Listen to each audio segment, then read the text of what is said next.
meus amigos e minhas amigas do site Notícias Agrícolas. Estamos aqui nessa segunda-feira, começo de semana, alto astral, para começarmos mais um programa Conexão Campo Cidade, o nosso querido CCC para os mais íntimos. E hoje temos aqui muitos temas para serem debatidos. Estão aqui ao meu lado hoje o Tejon e a Letícia.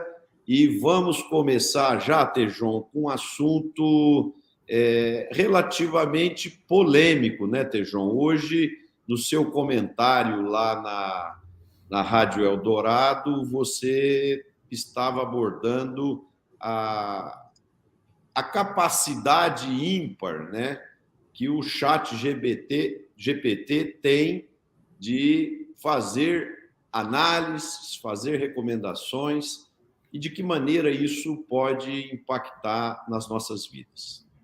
Muito bom, Marcelo, Letícia, todos os nossos amigos aqui do Conexão Campo Cidade.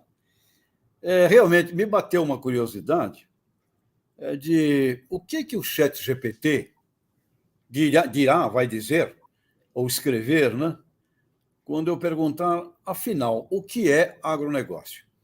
E eu fiz essa pergunta para o ChatGPT em inglês, what is agribusiness, e em português, né?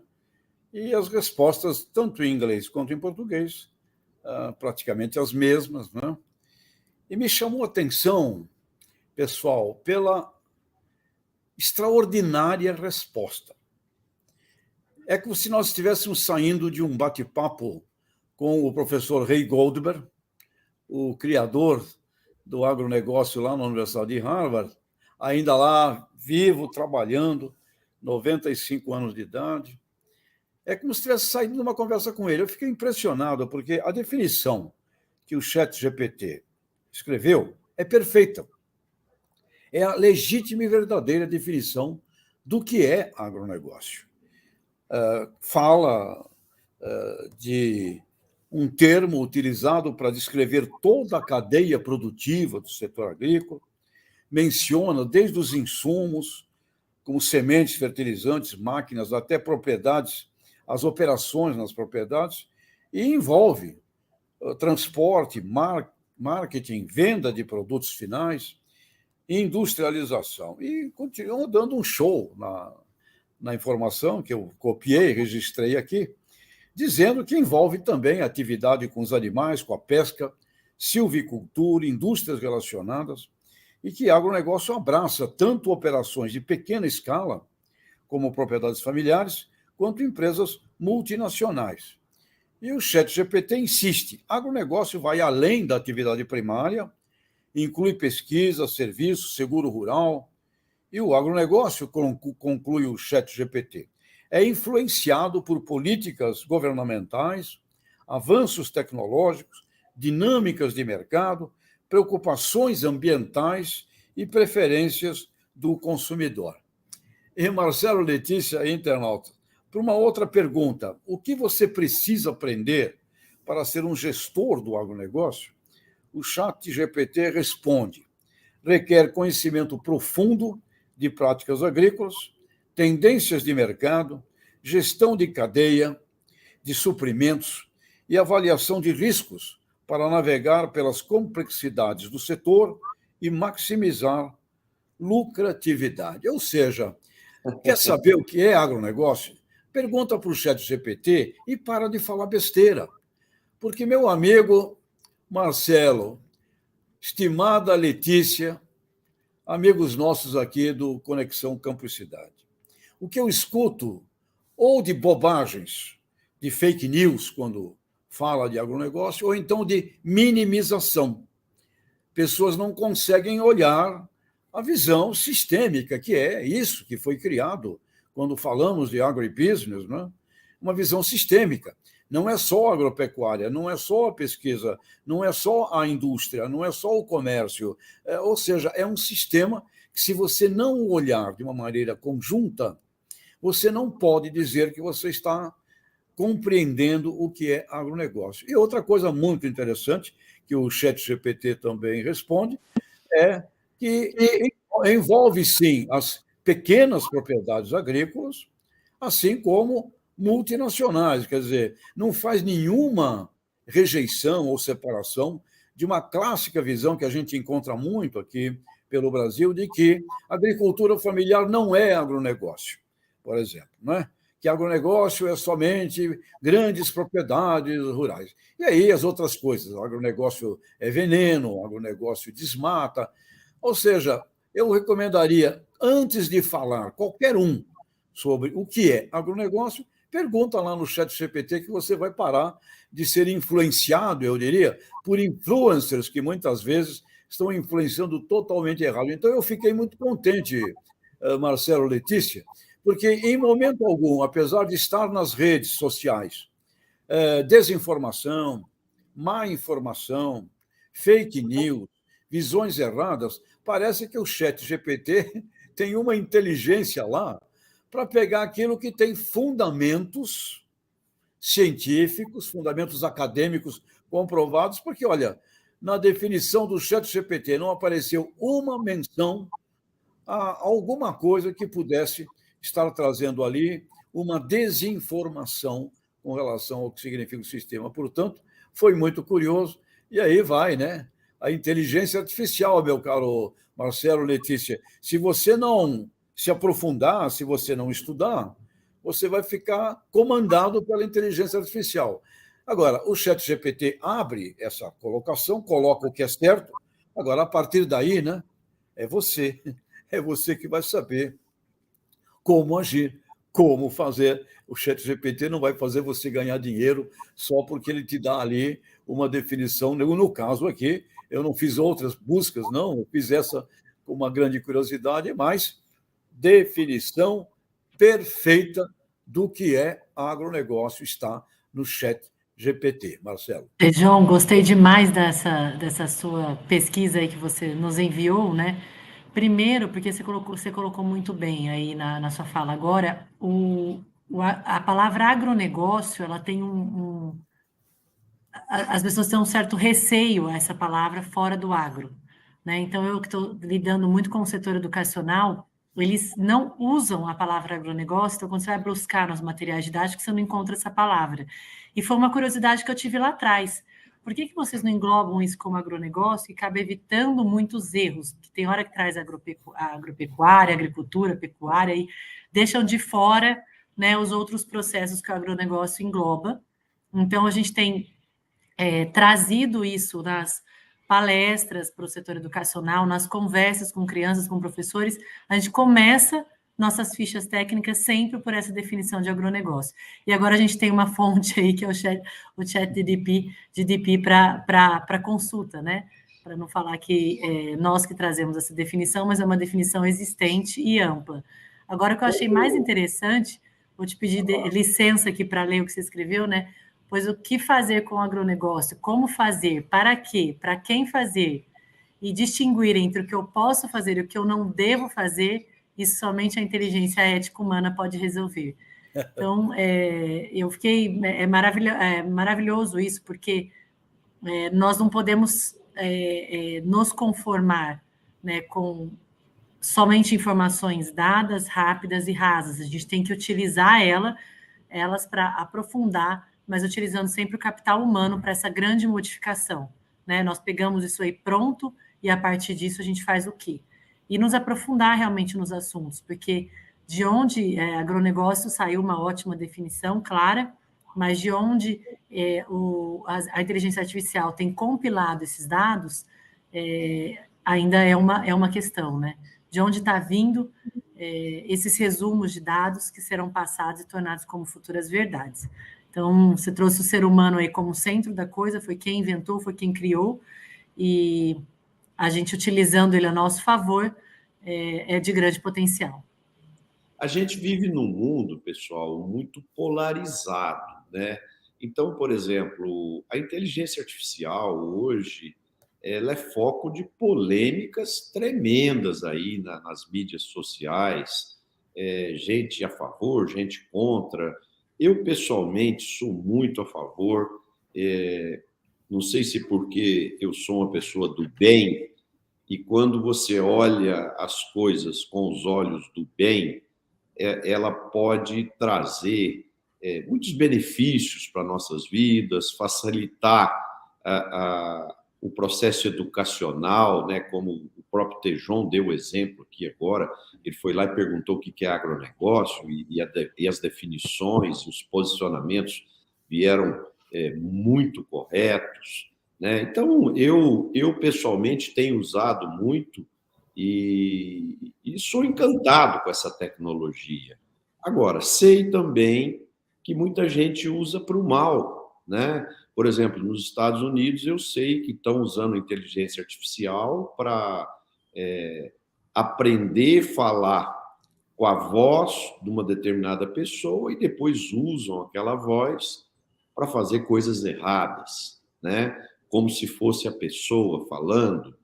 Então, existem muitas formas de se fazer coisas boas e coisas ruins, mas eu acho que a gente tem que olhar sempre pelo lado do bem, do copo meio cheio, não pelo copo meio vazio, e eu acho que ela vai contribuir muito com o desenvolvimento, seja humano, seja profissional, seja empresarial. E tem uma coisa, pessoal, que a gente não precisa ter medo. Todas as tecnologias que chegaram não substituíram o ser humano, porque o ser humano é um ser único. Ele jamais será substituído por uma máquina, por uma inteligência artificial.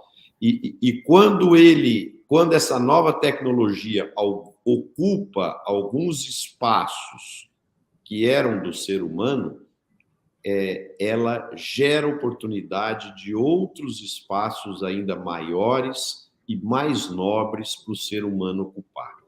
Então, vamos olhar sempre nas novas tecnologias, no caso aqui que nós estamos falando da inteligência artificial, como uma oportunidade de termos um aliado adicional para facilitar a nossa vida. Igual a gente tem em casa a Alexa, a Google Assistente ou a Siri da Apple. Poxa, ela facilita tanto a nossa vida, né? Quantas vezes que você não vai sair de casa, você está atrasado, você está vestindo roupa lá, você liga para a Alexa, Alexa, qual a temperatura lá fora? Como é que tá? Vai chover? Não vai chover? Qual a cotação do dólar? Como é que está a bolsa? E enquanto isso você está se vestindo, ela está conversando com você ali, está te ajudando. Então, vamos olhar a tecnologia pelo lado do bem e como algo que vai nos ajudar a ter melhor qualidade de vida e ter a vida mais fácil.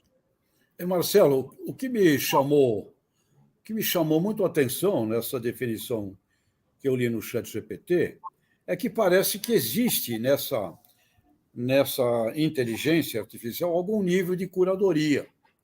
Porque se você simplesmente faz uma varredura das redes e você devolve a pergunta com uma varredura das redes, viriam juntos lixo. Viriam junto coisas que não são a definição, porque essa definição que o ChatGPT entrega, ela é uma definição que você encontra nos trabalhos de Ray Goldberg, né, de Harvard, que você encontra nos trabalhos de Décio Zilberstein, que criou um Pensa, são de Ney Bittencourt de Araújo, que foi o grande introdutor do conceito aqui. São definições muito, muito interessantes, de Ivan Wiedeking, Pinaz, essa turma aí que viveu e vive fortemente o conceito sistêmico, né? Então, me pareceu que tem alguma coisa neste tema, ChatGPT, que envolve algum nível de filtro, porque não veio nenhum item que não fosse realmente conectado ao que é o conceito de agronegócio. Então, me chamou muito a atenção, porque se você entrar com esse assunto nas redes sociais normais, nas engenharias de busca normais, Google e outros, vai vir coisa que é correta e vai vir um monte de coisa que não é correta. Sim. E eu fiquei falei, caramba, esses caras aqui do ChatGPT devem ter alguma coisa lá que não deixa dá uma resposta. Ele imbecil. Ele é extraordinário. Por exemplo, se você disser para ele, eu sou um produtor agrícola e para mim comercializar a minha soja, o meu milho, quais os cuidados que eu devo ter, quais os fatores que eu preciso levar em conta, ele vai te responder tudo. Até porque essa que nós estamos utilizando hoje já é a 4ª geração dele, né? Ele já vem sendo desenvolvido e eu imagino, como você mesmo disse, as primeiras versões devia trazer algumas imperfeições, devia ter um pouco de fake news juntos, tal. Então, é possível que eles foram desenvolvendo metodologias para fazer essa curadoria que você está falando, para que as informações venham as mais fidedignas possíveis e, de uma forma direta ou indireta, possam contribuir para nós termos uma vida mais prática e mais fácil. Marcelo, Oi? Pode falar. Eu ia falar nesse item inovação, a gente tem muitas coisas dentro do agro também, né? Que a gente, como produtor, grande produtor aqui no Brasil, a gente torce o nariz, mas a gente vê grandes empresas investindo, né? Como a carne de laboratório, e tem algumas inovações que vêm com muita rapidez e de repente somem, mas muitas ficam. Então, há umas 2 semanas atrás, né, a JBS anunciou a construção da primeira fábrica em escala comercial de carne cultivada na Espanha, né? E um investimento monstruoso. Então, tem mercado, né? Se está anunciando, se está investindo, é porque tem novos mercados aí para serem abertos e tem consumidor demandando isso, né? Então, a gente tem que estar aberto a essas novas tecnologias também dentro do nosso setor para enxergar as grandes oportunidades, né? Com certeza, Letícia. Só que aqui eu acho que tem um fator diferente do ChatGPT, que é algo que mexe com a vida, né? Quando você vai cultivar células ali, você tem vida. Por exemplo, eu vou dar um break aqui nesse assunto, vou citar uma outra história e vou voltar aqui.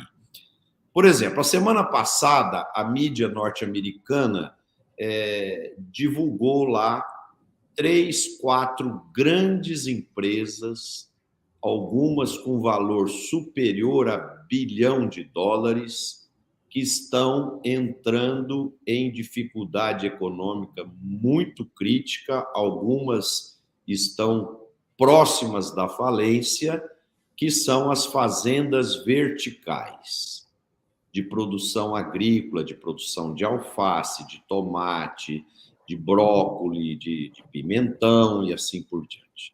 Então, o que acontece?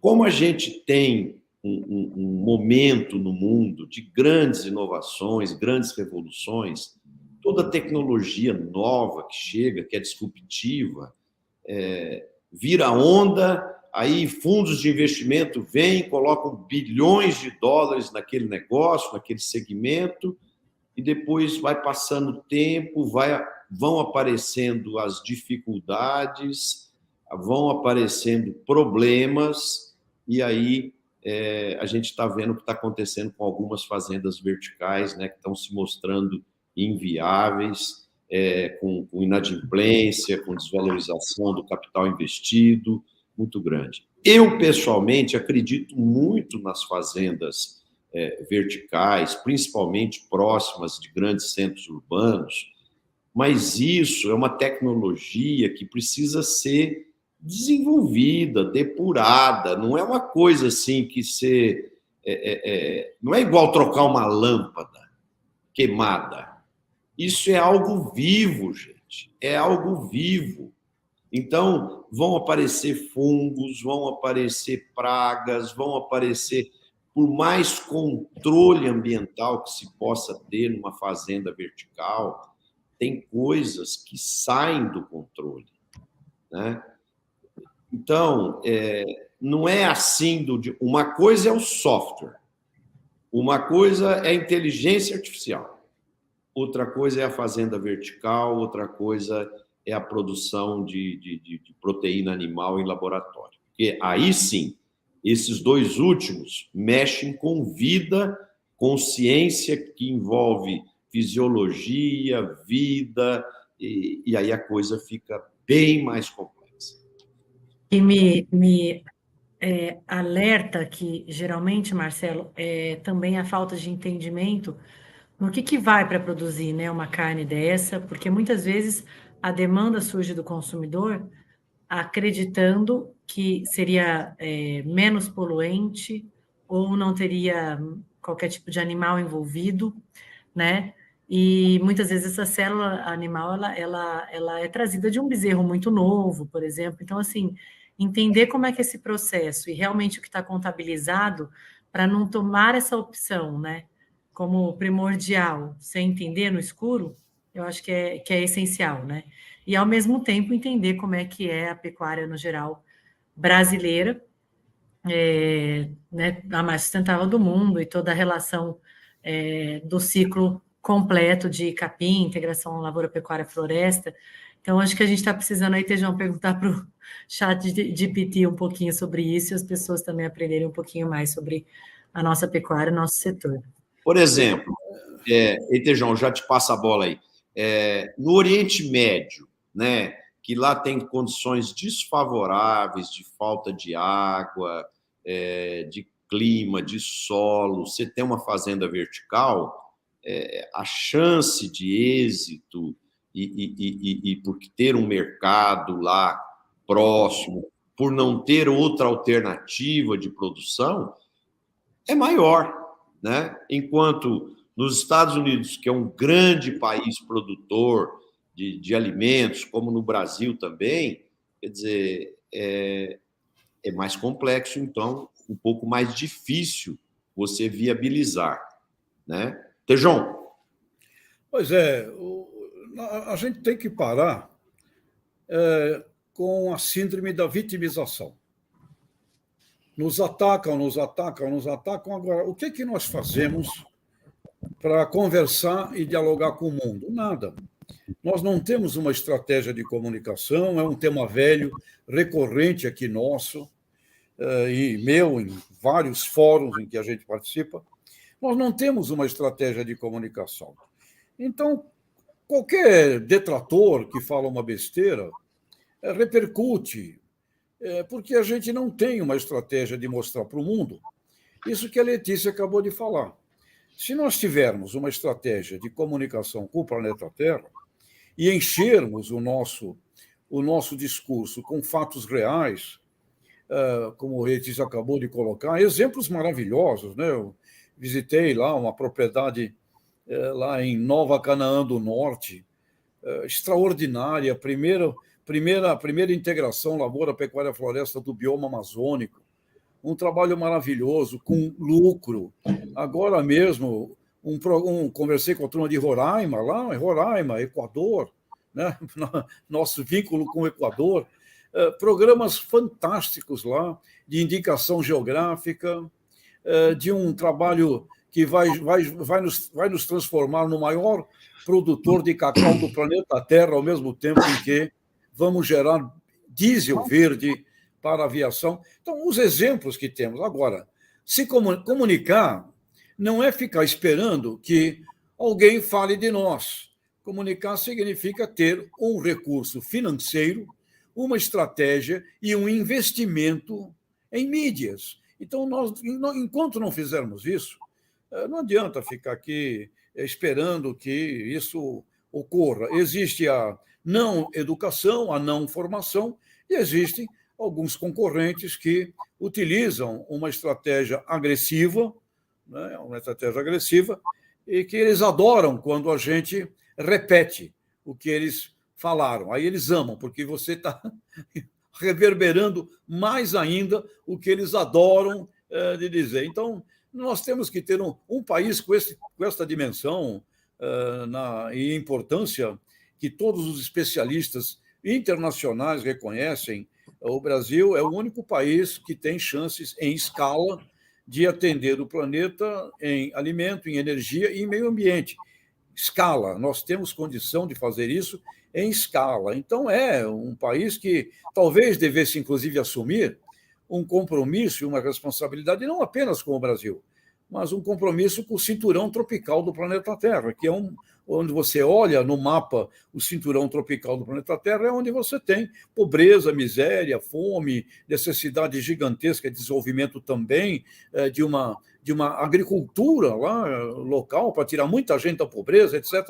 Então, o Brasil está na hora da gente ter uma inteligência estratégica de comunicação. Isso é o que temos que fazer e parar de ficar chorando porque um detrator fala uma besteira, olha só, vá o detrator para lá. Nós temos que fazer a nossa comunicação e caminharmos com ela, porque ela é muito bonita para não ser feita. Tá certo, Letícia? É muita coisa boa para a gente não fazer nada, tá?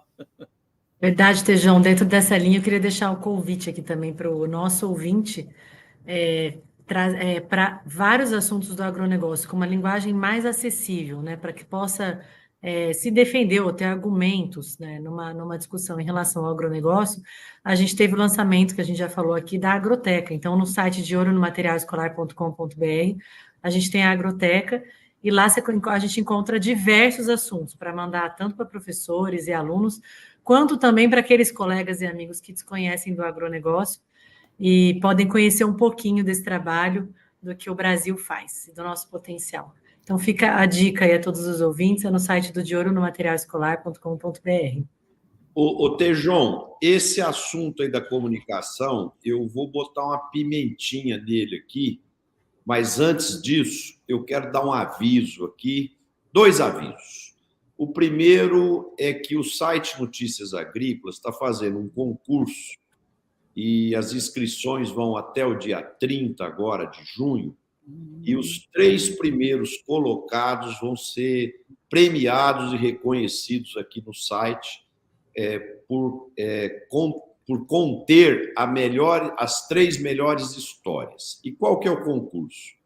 Os agricultores que estão nos assistindo devem contar a sua história gravada por vídeo, aí no próprio telefone, na horizontal, contando como que é a sua história, o que você fez, como que você faz a sua atividade empresarial, agrícola, aí, em 2 minutos, né? Então, no Faustão era Se Vira nos 30, aqui é um Se Vira em 2 minutos, né? Mas em 2 minutos dá para contar muita coisa bonita, e o site quer reconhecer essas histórias maravilhosas dos agricultores brasileiros aqui e premiados, né? Então, uma iniciativa muito bacana aqui do nosso site. E a segunda notícia é uma notícia triste, né?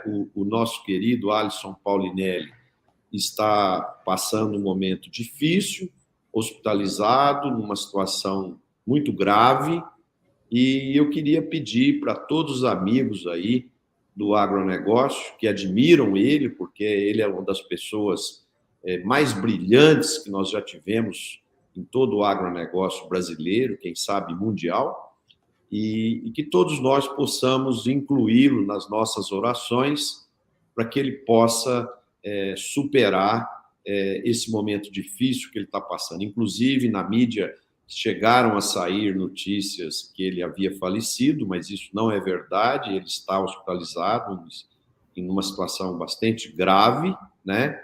Mas, enquanto há vida, há esperança, e nós sabemos que Deus tudo pode, e vamos colocar o Alisson nas nossas orações. O Antônio chegou, Marcelo. Que bom, Antônio, seja bem-vindo. O Antônio, já passa a bola para você. O Tejon estava falando da importância da comunicação e eu assino embaixo, concordo plenamente. Agora, existe um ponto, Tejon, que nós precisamos nos atentar, que com a democratização da comunicação através das mídias sociais, o modelo de se comunicar mudou. Porque eu me lembro, na minha infância, meu pai tinha um quadro de Winston Churchill e John Kennedy no seu escritório, e ele adorava esses dois caras que eram gurus, eram ídolos e tal. E com o passar do tempo, a comunicação vai se democratizando, a informação vai se intensificando. Poxa, esses dois ídolos do meu pai sofreram tantos desgastes de imagem por N motivos, né? E então, hoje em dia, está ficando difícil você criar grandes ídolos internacionais, você criar grandes unanimidades, sejam eles políticos, sejam eles artistas, sejam eles empresários ou atividades econômicas e etc. Então, a comunicação, a mídia social pulverizou o processo de comunicação. Então, a gente precisa reaprender a se comunicar para a gente conseguir construir essas imagens de respeito, de admiração, que antes, no passado, era possível e que hoje a gente tem dificuldade. Você não vê um cantor que é super admirado por 95% das pessoas, você não vê um futebolista admirado por 95% das pessoas. Então, assim, tem sempre uma polêmica, porque a mídia social possibilitou que opiniões divergentes fossem multiplicadas, né? Então, não sei se você concorda comigo, que é necessário também a gente aprender uma nova forma de comunicação para a gente poder alcançar esses objetivos esperados. Marcelo, eu sou publicitário. Posso fazer outras coisas e tal, faço outras coisas, mas a minha alma é a propaganda. Certo. A Coca-Cola é uma companhia que, se você for olhar, os detratores odeiam a Coca-Cola. Colocam que pessoas morrem nos tubos da Coca-Cola. A Budweiser, odiada. As marcas como essas, elas não contam com o amor e elas trazem com elas detratores. Agora, o maior fundamento da rede social, falando da mídia social, que é uma mídia, e que vive hoje um baixo nível de credibilidade e de reputação, mas numa mídia social, o que você tem que ter é bom ter detratores, porque eles farão a coisa mais espetacular que você precisa, que você tenha um grupo gigantesco, também da mídia social, e é eles que vão te defender. Então, essa guerra que a mídia social, que é diferente de rede social, que a mídia social permite, inclusive pagando para que você tenha ali uma posição de preferência nos algoritmos, ela é um instrumento muito importante. O percentual de detratores é fundamental, porque você tem que ter os seus guerreiros.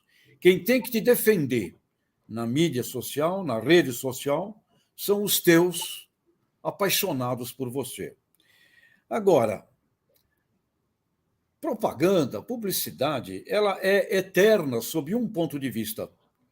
Conquista de coração, conquista de almas, conquista do amor. Portanto, para chegar ao cérebro das pessoas, e principalmente você conquistar os indiferentes, que são a grande maioria, você precisa conquistar o coração deles. E para conquistar o coração deles, é história de gente simples, é história de pessoas, a história do Brasil. É fascinante a história do Brasil, a história do agro brasileiro, imigrantes. Tem aqui o meu amigo gaúcho, que quando eu olho, penso nele, eu sempre me lembro da minha mãe adotiva, lá da Serra do Morro do Canastra, em Canela, colônia de alemão, viveu lá até 18 anos de idade, mal sabia falar português, trabalhando na roça, imigrantes que vieram do mundo inteiro, sofrendo, criando aqui uma primeira agricultura brasileira. Depois os migrantes, pessoas que saíram de sul, sudeste, foram para o Brasil central, fazer, inclusive, o que o querido Alisson Paulinelli nos ajudou a ver e a enxergar, dominar terra de cerrado que nem dada nem dada nem herdada interessava. Portanto, é uma beleza as histórias. Agora, nós temos que mostrar as histórias. Você tem um filme na Netflix chamado Kiss the Ground. É um filme americano falando da alma do americano, etc, etc, etc. Gisele Bündchen, aliás, participa, está lá presente. Personalidades interessantes do lado. Nós temos o nosso Kiss the Tropical Ground, o nosso Kiss the Brazilian Water, é simplesmente fascinante. Agora, não fazemos. E também não entendemos, Marcelo. Eu fui 17 anos de grupo do Jornal Estado de São Paulo. Trabalhei numa mídia. Mídia vive de verba. Tem que ter verba para investir, para você conquistar a mídia que tem reputação, usar a rede social das mídias que têm reputação e criar, com argumentos muito legais, esse lado aí extraordinário de ter defensores. Na Olimpíada, quando Cristiano Ronaldo afastou uma garrafa de Coca-Cola da frente dele, que ele estava dando entrevista, ele disse: aqui não, eu quero é água. O que a Coca-Cola fez? Foi falar mal do Cristiano Ronaldo? Não. A Coca-Cola não precisa disso. No dia seguinte, entraram campeões para o pódio, cada um levando uma garrafinha de Coca-Cola na mão.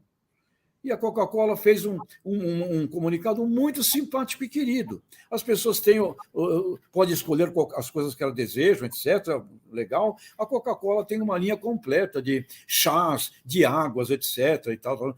Ou seja, meu amigo Marcelo, propaganda é conquistar corações e as mentes através dos corações. Nós temos histórias fascinantes para conquistar o mundo, não utilizamos. Portanto, temos, sim, um buraco aí não inteligente na utilização da comunicação. E as redes sociais, é isso que eu acabei de falar. Você tem que ter defensores. Eles é que têm que te defender, e não você. É eles, os que nos amam, os nossos amores. Quando alguém fala mal de você, Marcelo, é a grande chance de você ver os caras que te amam. Eles é que vão pegar o detrator e bater nele. Tá certo? E você continua, e continua, e continua. Então, ter um percentual de detrator faz parte do show. Nós vamos fazer agora, Marcelo, acho que eu comuniquei aqui, né, no programa passado, uma pesquisa de percepção do agro brasileiro na Europa, né? Em que nós vamos levantar diversos stakeholders, porque uma coisa é um stakeholder, ali, um competidor de uma entidade de produtores que está lá fazendo política e quer bater em todo mundo que os agricultores têm medo. Então, tem medo do agricultor brasileiro, que não sei o quê. Uma coisa é isso. A outra é qual é a opinião do povo? Qual é a opinião de supply chain, de agroindústria multinacional? Qual é a opinião de outros? E também dentro da Comissão Europeia, tem gente que trabalha com isso, com visões, inclusive, ideológicas, etc. e tal, mas tem gente que defende o Brasil. Então, nós temos que identificar isso e trabalhar isso, porque imagina se nós fôssemos a Coca-Cola, que tem um faturamento equivalente à produção bruta do agro brasileiro, o faturamento dos caras. E olha, Coca e Cola. São geniais. Antônio, Antônio, você está feliz aí? Os dois times do Rio Grande do Sul ganharam esse final de semana. E o que você traz de novo aí do Rio Grande, Antônio? Seja bem-vindo. Bom, muito boa tarde, Marcelo, Tejon, Letícia. Sempre um privilégio, uma oportunidade ouvir o professor Tejon, ouvir a Letícia sobre educação. Que legal, mais uma grande conquista, Letícia, do De Olho no Material Escolar, que é esse repositório, essa como é que você chamou ali o nome? Agroteca. Agroteca, olha só que coisa brilhante. As informações estão ali dos pontos mais comentados, inclusive os erros mais comuns do pessoal, está ali, né, para poder ter uma discussão de mais alto nível com quem quer que seja. Bacana, parabéns pela iniciativa. Marcelo, eu sempre aprendo com o professor Tejon, e essa questão da comunicação ela é muito importante, e eu já mudei um pouco minha percepção sobre o assunto, justamente te ouvindo. Eu continuo achando que nós temos que como indivíduos, dar respostas, que é para não repetir aquela história tão famosa do Martin Niemöller, né? Um dia vieram e levaram meu vizinho que era judeu, mas como eu não sou judeu, eu não dei bola. Outro dia levaram um vizinho que era comunista, mas como eu não sou comunista, eu não dei bola. No terceiro dia levaram um católico, como eu não sou católico, eu não me incomodei. E no quarto dia já não havia mais ninguém para reclamar, né? Então, e aí me levaram. Então, eu acho que a gente precisa dar resposta. Agora, enquanto a gente fica lá brigando com um, com o outro, discutindo aqui ou acolá, tá passando 1 milhão ali do lado. E nós não estamos conseguindo dialogar com essas pessoas.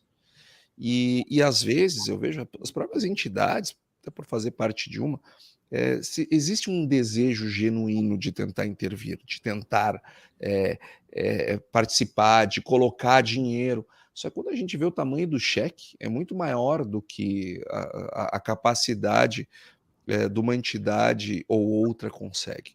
Agora, se elas estiverem juntas, e se, sobretudo, nós tivermos as indústrias que fornecem para o agro, as multinacionais,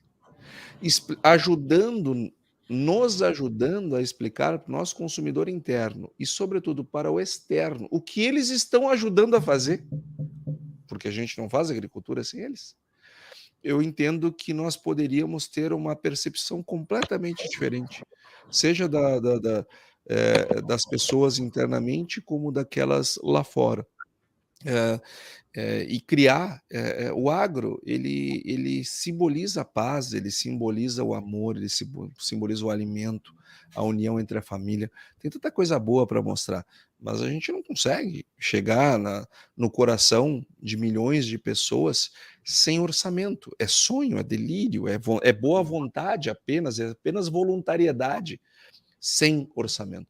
Por isso a importância, Tejon, dessas grandes empresas que fazem parte do agro, esses grandes conglomerados empresariais que servem ao agro e que são servidos no agro, participam tão ativamente, tanto da construção quanto da divisão do bolo, era muito importante que eles tivessem. Eu tenho certeza, tem um monte de produtor aqui nos acompanhando que gostaria de botar a mão no bolso e tirar o dinheiro. Mas aquilo ali não é nada, ele não faz nem cócegas. Nós precisamos de um outro nível de orçamento que essas empresas podem dar. Antônio, muito bem colocado, Antônio. Não é na categoria dos agricultores que existirá massa financeira para esse orçamento, Antônio. É verdade, está corretíssimo. Não é. É um outro ticket que as nossas empresas, os nossos produtores, enfim, não alcançam. É um que outro que podem colaborar de maneira mais consistente, mas as grandes empresas, sem dúvida, podem ajudar bastante. Eu participava agora há pouco, até peço desculpas para a nossa audiência, eu não ter participado dos primeiros 20 minutos do programa, que eu estava participando de uma reunião muito importante na CNA, na Confederação Nacional da Agricultura, sobre a reforma tributária. Eu quero aqui já começar parabenizando o Bruno Luque, o Schreiner, nosso deputado e também vice-presidente da CNA, o Renato Conchon, meu colega economista, toda a equipe da CNA, da diretoria técnica, enfim, estava acompanhando com o meu presidente, o Gedeão, porque começamos a funilar essa discussão. Nós não temos a menor dúvida que a reforma tributária é um avanço para o país, para a economia, para todos os setores.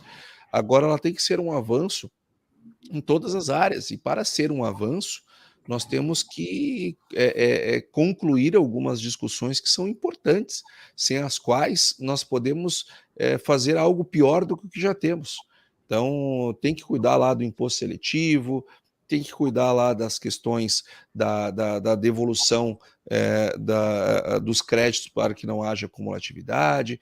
Enfim, existe uma série de discussões que ainda estão em aberto, e o pessoal lá estava nos dando ciência do que ainda há para ser aparado antes que possa haver um apoio público da proposta, porque todo mundo quer. Eu acho que isso é importante o nosso telespectador, internauta, saber. Todo mundo quer fazer uma reforma. Todo mundo quer. Todo mundo admite que a reforma é necessária.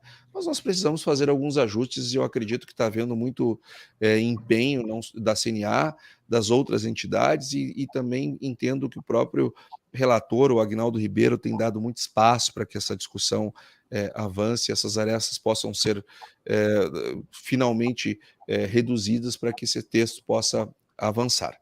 Ainda não chegamos nesse dia, mas estamos no caminho. Então, a boa nova que eu trago, Marcelo Prado, é que nós caminhamos sim para algo que eu não tenho dúvida que modernizará a nossa economia. Nós precisamos fazer uma reforma tributária. O Brasil tem o pior sistema tributário do mundo. Para nós termos uma ideia, uma pessoa na América Latina leva em torno de 500 horas por ano para apurar todos os impostos que tem que pagar. Pessoas jurídicas, né, evidentemente. No Brasil, nós levamos 2.600 horas. E o tempo da OCDE são 300 horas.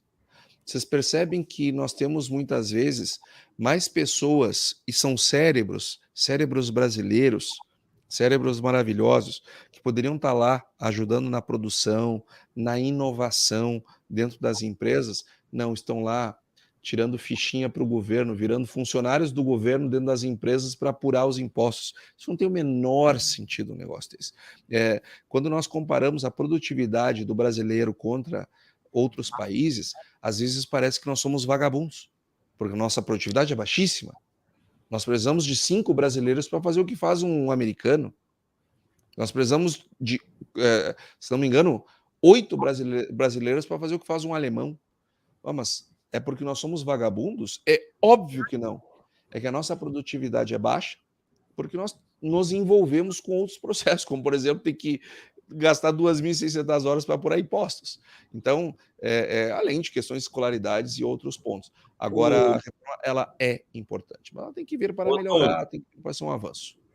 Isso aí não há dúvida que será um grande avanço, mas eu acho que existem coisas que já foram inventadas e que precisam ser só copiadas. Por exemplo, nós temos modelos de tributação em países altamente desenvolvidos que são muito simples, né? Por exemplo, eu vou muito aos Estados Unidos, poxa, lá você compra o produto, custa 100, o imposto varia de estado para estado, mas vai de 7% a 9%, e você sabe que o imposto é aquele, ponto, né? E é muito simples, é um processo muito simples. Então, eu acho que o Brasil precisa olhar um pouquinho o que está dando certo nos países desenvolvidos, né? E tentar copiar o que está dando certo, o que funciona e o que já está entregando resultados. Celo. Pois não. Não, desculpa, nessa reforma, essa reforma concentrada, esse deslocamento de cobrança da carga tributária para o consumo, trazendo mais transparência, eu acho que está contido, né, nesse relatório da reforma tributária.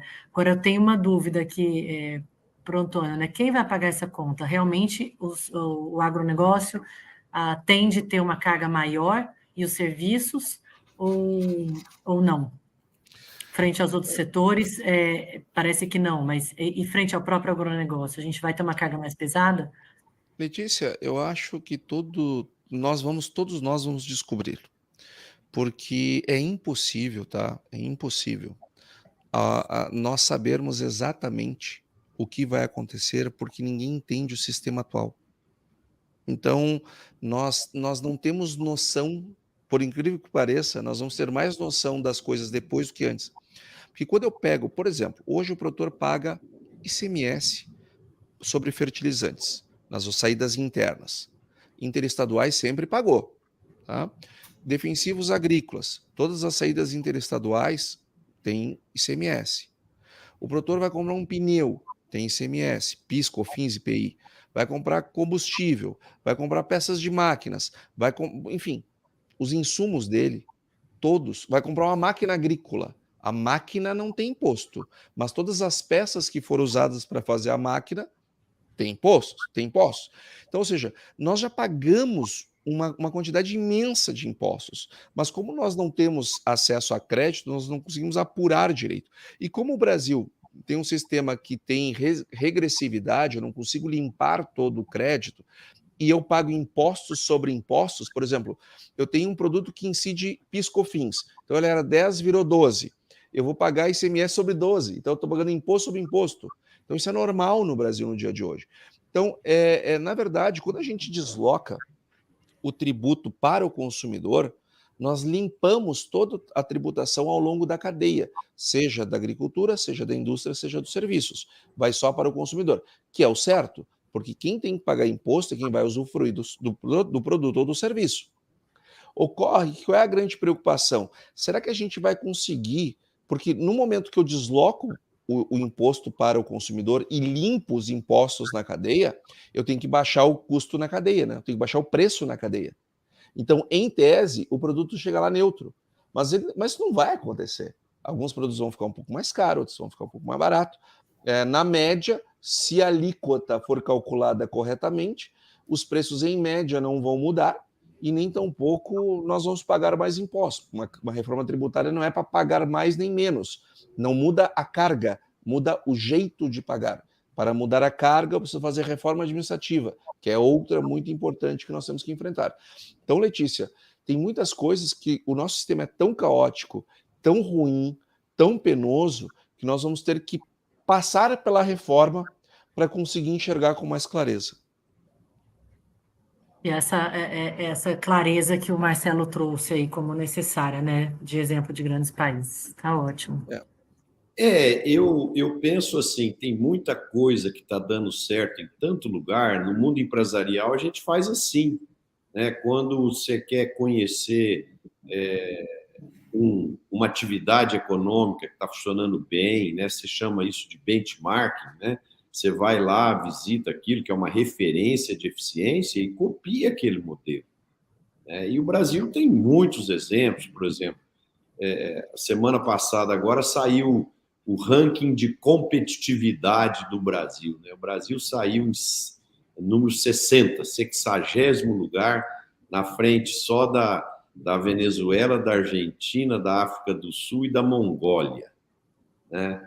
Então, poxa, nós temos problemas sérios aqui de competitividade, de carga tributária muito complexa, uma má qualidade de educação, problemas de segurança, burocracia para abrir uma empresa, né? Então, é muita coisa que nós temos que mexer. Agora... Mas a reforma é um avanço. A reforma é um avanço nesse sentido, justamente para melhorar a nossa competitividade. Mas ela precisa ser... Nós temos que enfrentar alguns pontos para que não façamos um urubu querendo fazer um beija-flor. Eu não sei se vocês já falaram, mas eu queria falar... Nós temos poucos minutos, Marcelo, eu queria falar de Plano Safra. Nós íamos falar disso agora, né? Então, pode começar aí, Antônio. Posso começar? Bom, eu tenho acompanhado, lógico, com a distância, todo o Plano Safra ele é revestido de um sigilo, enfim, e uma coisa para mim está muito clara, eu não tenho dúvida que o ministro Fávaro, que é a sua equipe, que o Tete, o Carlos Augustin, o Wilson Araújo, enfim, toda a equipe do MAPA está fazendo o melhor que pode. Eu não tenho a menor dúvida disso, tá? Não quero nem politizar, muito polemizar algo que é óbvio. Está sendo feito o melhor possível. Só que acontece o seguinte, por mais que a gente queira fazer as coisas, se eu não tenho orçamento, as coisas não acontecem. É que nem o caso da comunicação que o Tejon nos ensinava agora há pouco. Se eu não tiver budget, a coisa não acontece. Se eu não tiver orçamento, não vai acontecer. Os orçamentos das principais rubricas do Plano Safra, elas estão tomadas.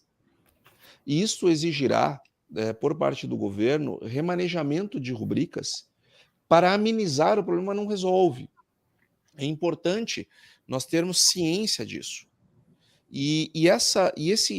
Só que nós já estamos discutindo o orçamento de 24. E há uma chance de resolver pelo menos a segunda metade do Plano Safra. que é o próximo que vai vir. Então, eu acho que vão vir alíquotas. O presidente da República deveria, né, já que ele é tão a favor de baixar juros, deveria baixar o do Plano Safra.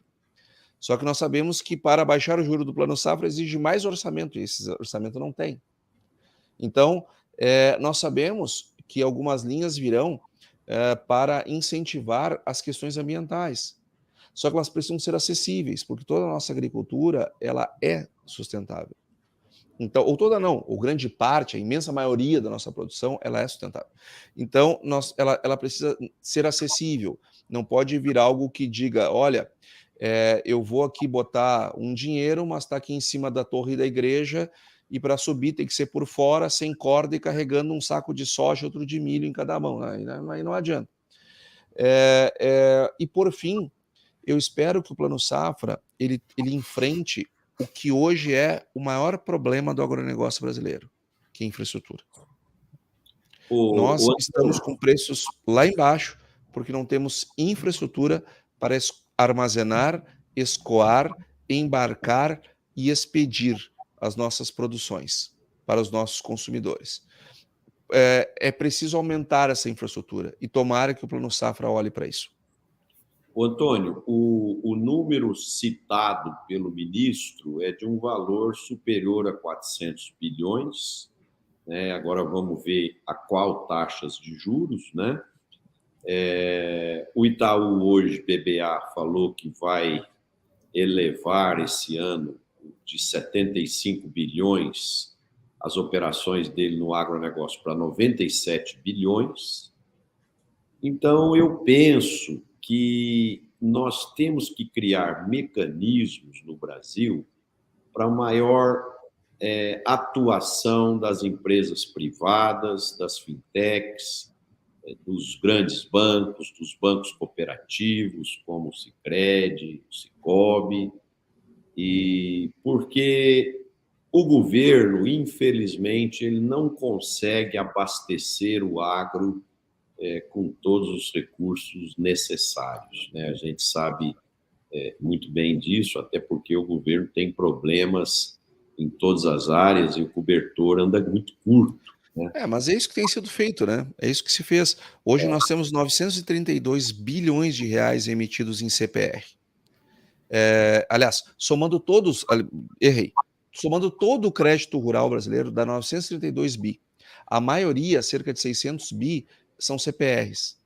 Depois eu tenho as LCAs, depois eu tenho os CRAs, os FIAGROS, tudo isso são os recursos livres.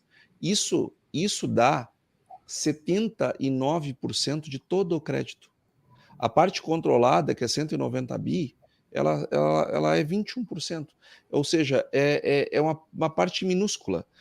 Eu posso aumentar para 400, para 500, para 600, é só anunciar mais recursos livres. Agora, o que se espera da atuação do governo, já que ele quer anunciar, que seja uma parcela maior de controlado. Bom, gente, vamos aguardar amanhã o anúncio do ministro e na semana que vem a gente comenta aqui a nossa avaliação sobre o Plano Safra e sobre outras variáveis aí que estão no caminho. Queria agora fazer a nossa rodada final, estamos já com o tempo esgotado, então é com você primeiro aí, Letícia, por favor, sua mensagem final. Obrigada, Marcelo. Queria continuar só nesse assunto aqui, já fazendo a despedida, né? Diante dessa dificuldade que o Antônio trouxe, você também, nessa expansão do orçamento federal para a equalização dos juros do crédito rural, o próprio Ministério da Agricultura tem feito propostas também para o BNDES, para ampliar, por exemplo, com bancos e tradings, um escopo de ACC, adiantamento de taxa de câmbio, não só para exportadoras, mas para produtores que exportam, né, via tradings. Tem vários incrementos aqui, estão querendo uma oportunidade do uso do Fundo Garantidor de Investimento, cooperação de financiamento de estocagem de produtos agropecuários, isenção na tarifa de importação de máquinas que não tem similar na produção nacional. Então, acredito, igual o Antônio falou aí no início, que os esforços empreendidos pelo Ministério da Agricultura para que a gente tenha um bom Plano Safra anunciado aí, ou alternativas propostas via outros financiadores, tipo o BNDES, são importantes também. Então, obrigada a todos, uma ótima semana a todos os ouvintes e a todos os colegas aqui. Letícia, boas férias, aproveite bastante, descanse e volte revigorada com tudo aqui para o nosso programa, viu? Tejon, Obrigada, Marcelo. é com você agora. Muito bem. Muito boas férias, viu, Letícia? Maravilha aí. Mas, olha, sobre o assunto envolvendo reforma tributária, eu lamento que não haja uma visão sistêmica de agribusiness, de agronegócio. E aí é um contra o outro. Eu acabei de receber aqui, agora, nesse instante, uma mensagem da ABIA, Associação Brasileira da Indústria de Alimentos e Bebidas, que é o maior cliente do agricultor.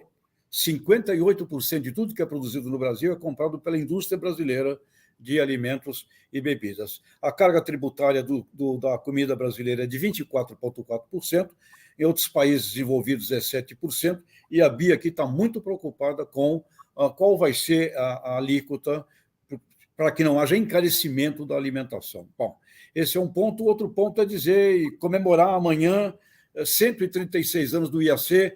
Parabéns, IAC, todo o pessoal do Instituto Agronômico de Campinas. 136 anos, vocês são um marco espetacular de todo o sistema do agronegócio brasileiro. Parabéns, IAC. Com certeza, Tejon, muito bem lembrado. Antônio da Luz. Bom, boas férias, Letícia, parabéns, IAC. Eu quero encerrar com o coração muito triste, nós estamos todos nós com o coração gelado hoje, nesse dia, mas ainda com muita fé e esperança pela recuperação do nosso mensageiro da paz, que foi o Alisson Paulinelli, através da sua jornada profissional, que muitos frutos trouxe para o Brasil, muita paz semeou no mundo, através da sua contribuição para a nossa produção.